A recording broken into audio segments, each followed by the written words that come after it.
अपने trading decision को बेहतर बना सकते हैं, तो सबसे पहले समझते हैं कि मल्टी टाइम फ्रेम एनालिसिस होता क्या है। ये एनालिसिस का एक तरीका है जिसमें आप पहले हायर टाइम फ्रेम का एनालिसिस करते हैं और फिर धीरे धीरे लोअर टाइम फ्रेम तक आते हैं।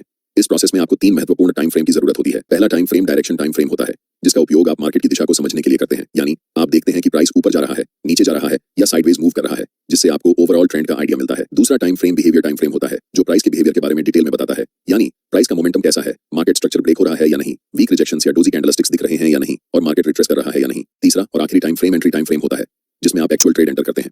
अगर प्राइस डाउन ट्रेंड में है तो आप सेल के लिए देखेंगे, और अगर अपर ट्रेंड में है तो आप बाय करने के लिए देखेंगे। ये बहुत सिंपल है। ये जो टाइम फ्रेम्स आप इस्तेमाल करेंगे वो आपके ट्रेडिंग स्टाइल पर निर्भर करते हैं। मान लीजिए मैं इंट्राडे और स्विंग ट्रेडिंग का मिक्स उपयोग करता हूं, तो मैं 4 घंटे का टाइम फ्रेम डायरेक्शन के लिए, 1 घंटे का टाइम फ्रेम बिहेवियर के लिए और 15 मिनट का टाइम फ्रेम एंट्री के लिए उपयोग करता हूं। लेकिन अगर आप स्काल्पर हैं तो आपके लिए ये टाइम फ्रेम्स अलग होंगे।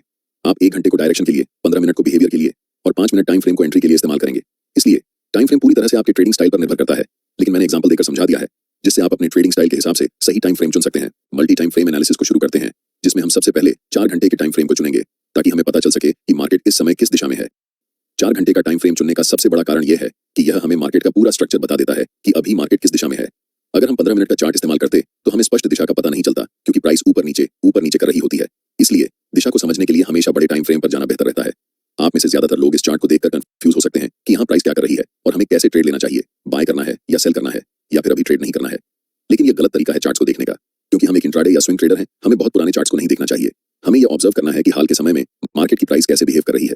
अगर हम ऐसा करने लगे तो हमारे चार्ट्स पर बहुत सारे सपोर्ट और रेजिस्टेंस लाइंस बन जाएंगी, जिससे आपका चार्ट बहुत जटिल हो जाएगा और आप ट्रेडिंग डिसीजन नहीं ले पाएंगे। सोचिए, अगर आपके चार्ट्स पर इतनी सारी लाइंस हों तो आप कैसे समझेंगे कि इस समय प्राइस क्या कर रही है। 4 घंटे के टाइम फ्रेम में हमारा चार्ट बिल्कुल स्ट्रॉन्ग अपर ट्रेंड में दिखाई दे रहा है और इस समय प्राइस कंसोलिडेशन कर रही है। इस कंसोलिडेशन जोन का सबसे पहले हम हाई मार्क करेंगे और फिर कंसोलिडेशन जोन का लो मार्क करेंगे। चार्ट्स पर इन दोनों लाइंस को बनाकर हम वेट करेंगे। सबसे पहले हम मार्केट को डिसाइड करने देंगे कि उसे किस दिशा में जाना है। इस समय मार्केट दोनों तरफ जा सकती है, या तो अपना ट्रेंड कंटिन्यू कर सकती है या फिर यहाँ से रिवर्स डाउन कर सकती है। अगर मैं इस समय लाइव ट्रेड में होता तो मैं पहले 4 घंटे के टाइम फ्रेम में कैंडलस्टिक को इन दोनों लाइंस के बाहर क्लोज होने का इंतजार करता। तभी हम डिसाइड करते कि हमें बाय करना है या सेल। अगले कुछ कैंडल्स में प्राइस लोअर लो के नीचे कैंडल क्लोज करती है।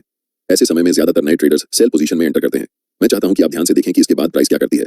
अगले ही कैंडल में एक बड़ी ग्रीन बुलिश कैंडल बनती है। अब जो मैं आपको बताने वाला हूं उसे ध्यान से सुने, क्योंकि ये चीज आपकी ट्रेडिंग स्टाइल को हमेशा के लिए बदल सकती है।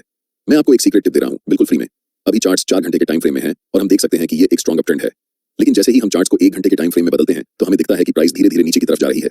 और जब हम 1 घंटे के टाइम फ्रेम को 15 मिनट के टाइम फ्रेम में बदलते हैं तब हमें चार्ट्स पर एक स्ट्रॉन्ग डाउन ट्रेंड दिखता है। ये बात आपको कंफ्यूज कर सकती है कि 4 घंटे के टाइम फ्रेम पर प्राइस अप ट्रेंड दिखा रही है, लेकिन 1 घंटे और 15 मिनट के टाइम फ्रेम में प्राइस डाउन ट्रेंड शो कर रही है। ऐसा क्यों हो रहा है, इसे समझिए। जब प्राइस 4 घंटे के टाइम फ्रेम में थी तो लास्ट कुछ कैंडल्स में प्राइस रिट्रेसमेंट या पुल बैक ले रही थी। इसी पुल बैक को छोटे टाइम फ्रेम में देखने पर यह हमें डाउन ट्रेंड जैसा दिखाई देता है। एक बात हमेशा याद रखें, हायर टाइम फ्रेम हमेशा छोटे टाइम फ्रेम के ट्रेंड से ज्यादा मजबूत होता है। इस सिचुएशन में 4 घंटे का टाइम फ्रेम 1 घंटे के टाइम फ्रेम से और 15 मिनट के टाइम फ्रेम से भी ज्यादा स्ट्रॉन्ग होगा, और 1 घंटे का टाइम फ्रेम 15 मिनट के टाइम फ्रेम से स्ट्रॉन्गर होगा।